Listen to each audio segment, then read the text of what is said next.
Akala mo ba wala siyang gusto sa'yo?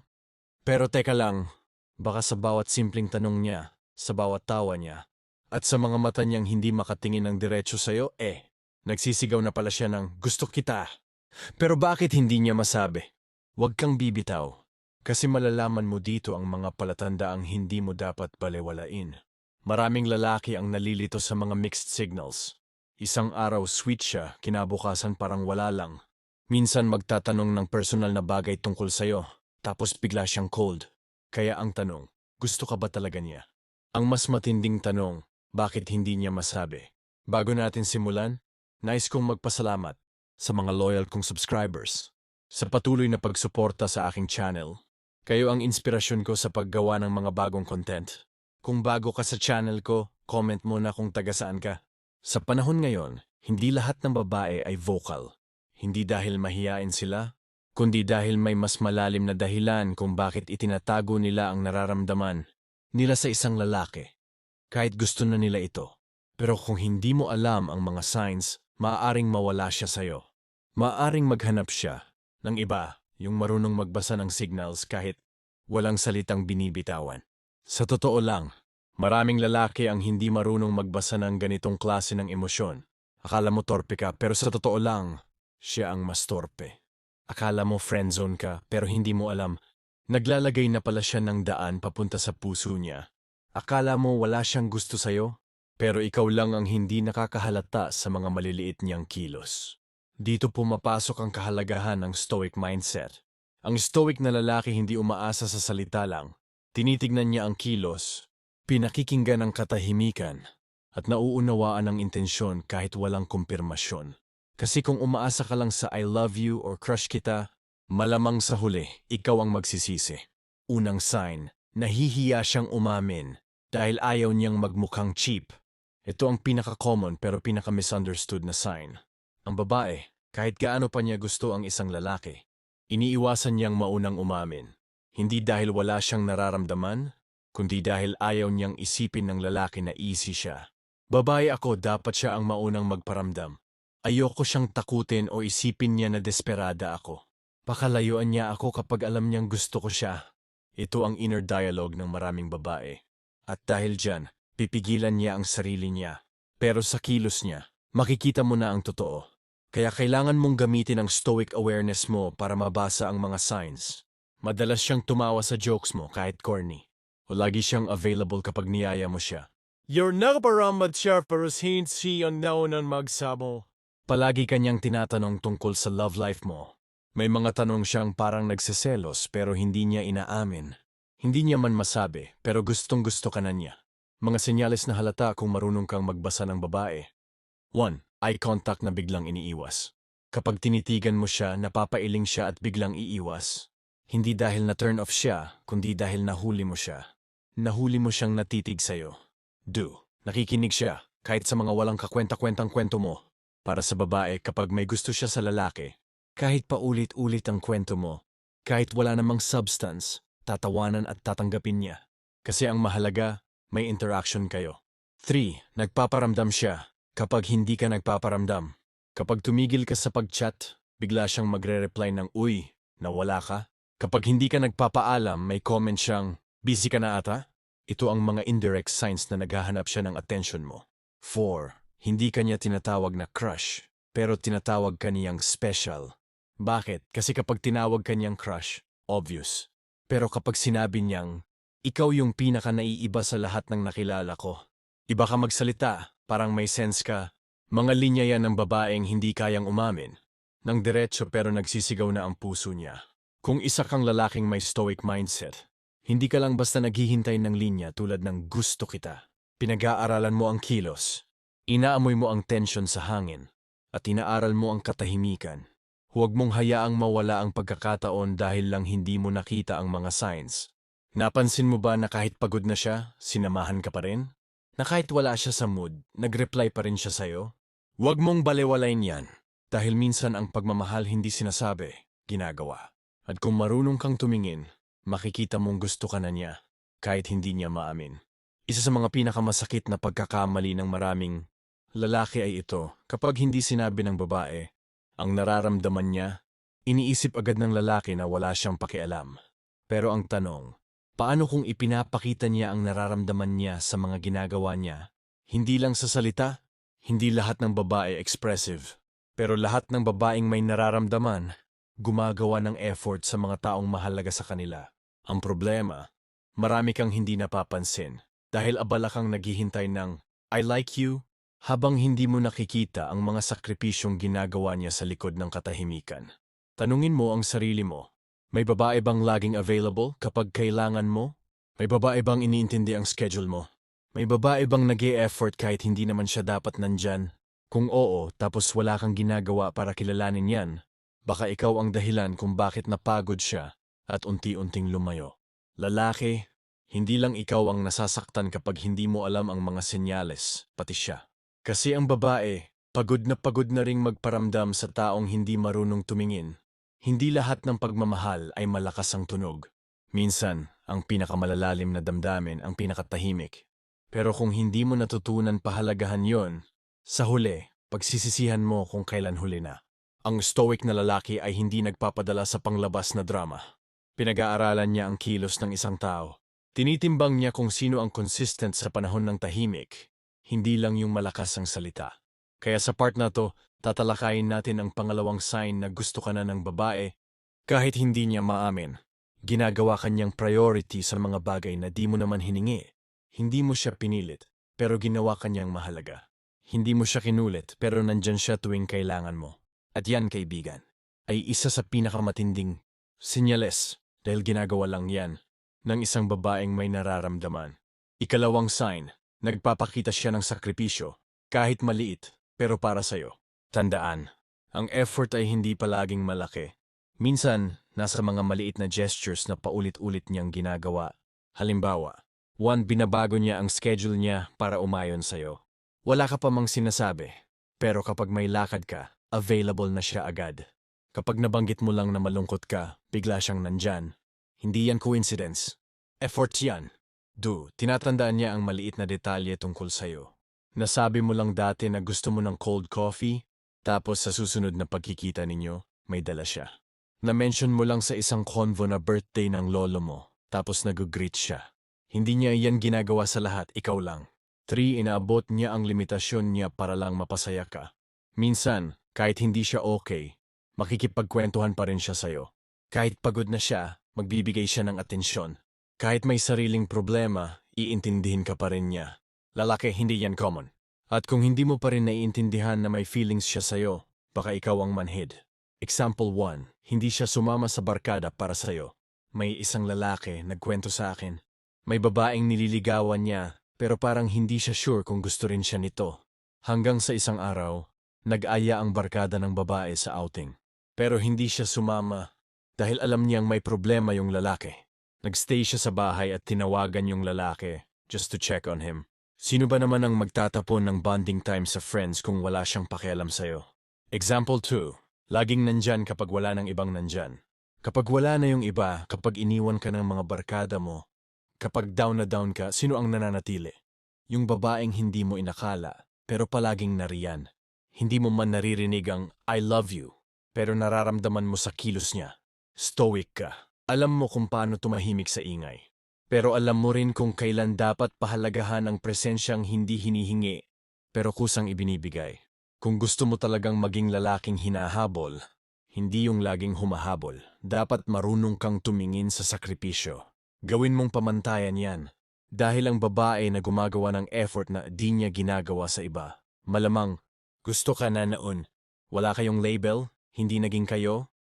Pero bakit parang ikaw ang hindi niya makalimutan? Kahit may bago na siyang kausap, bakit nananatili ka sa mga post, tula at quotes niya? Bro, hindi mo kailangan ng kumpirmasyon. Dahil minsan, ang hindi niya kayang bitawan ay ang taong gusto niyang aminin pero hindi niya nagawang ilaban. Ilang beses ka na bang naka-experience ng ganito? Hindi naging kayo. Wala kayong malinaw na label, pero parang may something. Tapos kalaunan, unti-unti kayong lumayo o bigla na lang siyang nawala. Pero pagdating ng ilang buwan, taon, or after ng breakup niya sa iba, ikaw pa rin ang tinatawag niyang hindi ko makalimutan. Hindi ito fiction. Ito ang nangyayari kapag pinigilan ng babae ang nararamdaman niya sa'yo, pero sa loob-loob niya, ikaw ang talagang gusto niya. At dahil hindi niya ito na-express, walang closure, walang outlet. Kaya kahit wala kayong label, malalim ang iniwan mo. Alam mo bang minsan mas mahirap kalimutan ang taong hindi mo naging kayo kesa sa taong naging jowa mo? Bakit?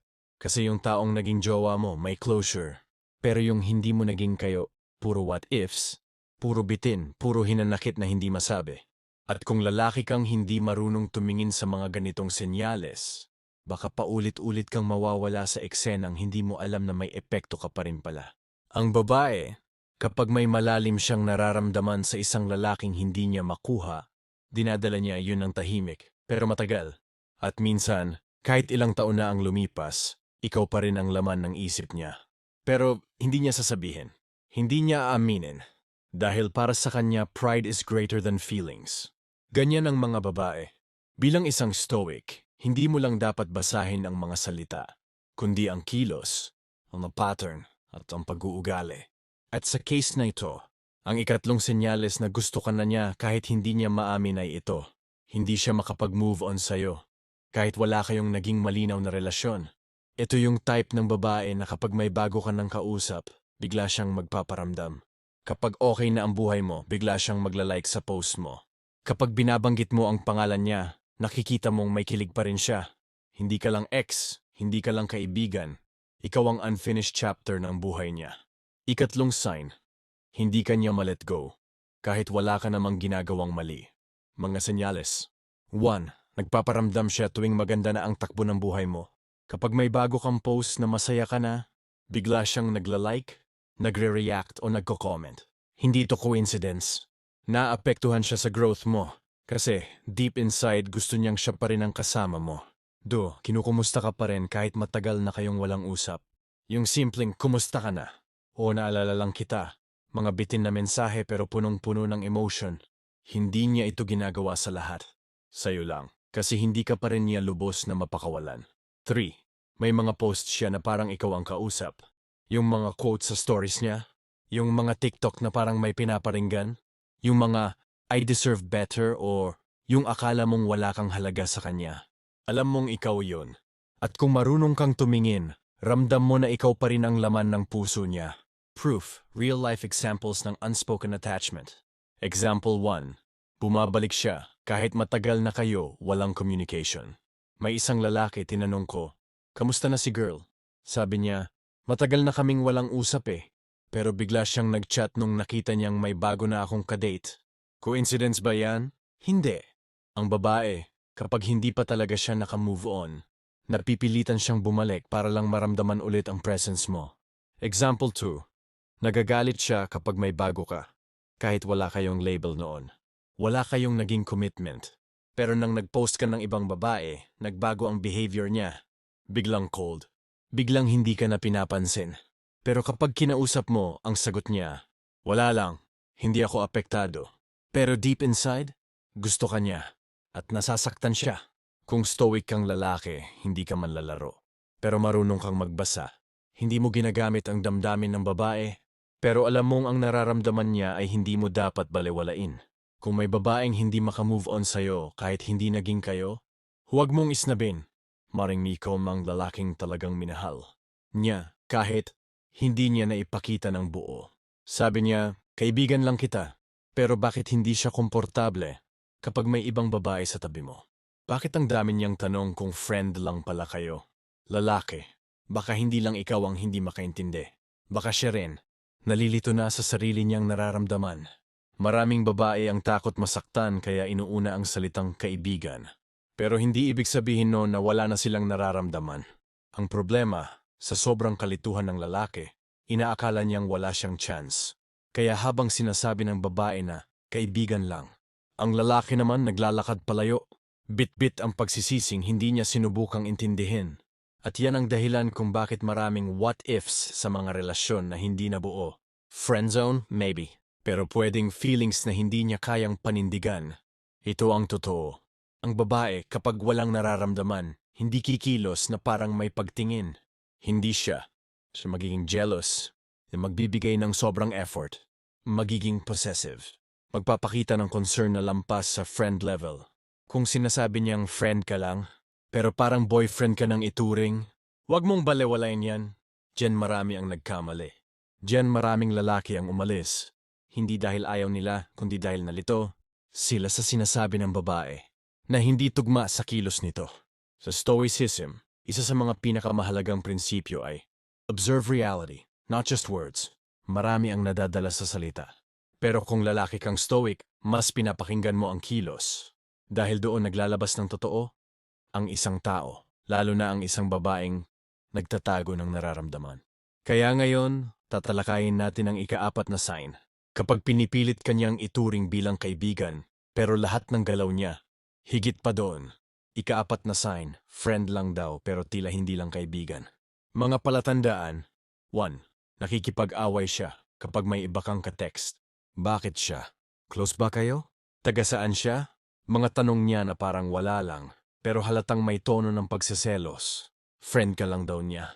Pero ayaw niyang may ibang babae sa paligid mo. May contradiction diyan. 2. Kumakapit siya. Kapag nararamdaman niyang may ibang umaaligid. Kapag nararamdaman niyang may umaagaw ng atensyon mo. Bigla siyang sweet, bigla siyang mas madaldal. Bigla kang namimiss. Timing na hindi coincidence. Timing na emosyonal. Timing na umaamin ng nararamdaman na hindi masabi ng direkta. Triko, mas komportable siyang ikaw ang kasama sa lahat. Kung may okasyon, may event, may problema, ikaw ang una niyang naiisip. Ikaw ang gusto niyang makasama. Pero kapag tinanong mo siya kung may gusto ba siya sa'yo, kaibigan lang talaga kita. Ang totoo, takot siya. Takot siyang masaktan. Takot siyang hindi mo masuklian. Kaya ginagamit niya ang salitang friend bilang proteksyon sa damdaming hindi niya kayang ilaban. Proof. Mga kwento ng pagmamahal sa likod ng salitang kaibigan. Example 1. Yung babaeng umaasta na girlfriend pero ayaw umamin. Si Mark, isang kaibigan ng Stoic community. Laging may kasamang babae. Close sila. Kulitan, tawagan gabi-gabi kasama sa mga lakad. Pero pag tinanong niya kung anong meron sa kanila, sagot ng babae, ayoko muna ng commitment. Masaya naman tayo kahit friends lang, di ba? Pero nung nagka-girlfriend si Mark, bigla siyang lumayo. Biglang umiwas. Alam ni Mark, hindi niya lang masabi. Pero mahal siya ng babae. Example 2. Yung babaeng nakikipag-compete sa ibang babae pero sinasabing wala siyang gusto sa'yo. May isang lalaki, si Carlo. Tuwing may babae siyang nilalapitan, yung kaibigan niyang babae biglang nagiging mas close sa kanya. Bigla itong nagpaparamdam, nagpapasama, nagpapansin. Pero tuwing tinatanong, ang sagot ay, concern lang ako sa'yo. As a friend. Pero hindi pala. Yung concern na yun may halong inggit. May halong takot na maagawan. At may halong nararamdaman na hindi lang niya kayang ilantad. Ika-5 sign, ikaw ang pamantayan niya sa lahat ng lalaki. Ngayon ito ang pinakamatindi. Kapag ang babae paulit-ulit kang ikinukumpara sa ibang lalaki, hindi dahil gusto niyang pintasan yung iba, kundi dahil ikaw ang pamantayan niya. Mga palatandaan, kahit gwapo siya, hindi siya kagaya mo magsalita. Masaya ako pero parang iba pa rin kapag ikaw ang kasama ko. Sana may lalaki rin kasing mature mo. Hindi niya sinasabing gusto ka niya pero ikaw ang iniisip niya habang kausap niya ang iba. Hindi niya sinasabi ng harapan pero lahat ng lalaki. Sinusukat niya base sa pagkatao mo. At pag ganyan ang ginagawa niya, lalaki ikaw ang hindi niya makalimutan. Ikaw ang gusto niyang piliin kung hindi lang siya natatakot. Hindi mo kailangang kulitin. Hindi mo kailangang pasayahin para mahalin. Kasi kung totoo ang nararamdaman ng babae para sa'yo, lalabas yun kahit pinipilit niyang itago.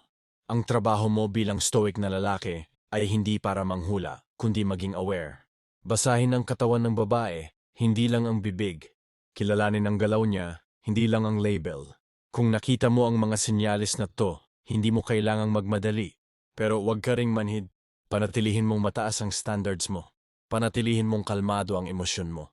At hayaan mong ang babae mismo ang mapagtanto na ikaw pala talaga ang gusto niya. Kung napanood mo ang buong series ng 5 Signs na gusto ka na ng babae, hindi niya lang maamin. Congratulations. Hindi ito tungkol sa pagiging player. Hindi ito tungkol sa pangungulit. At lalong hindi ito tungkol sa pagiging assuming.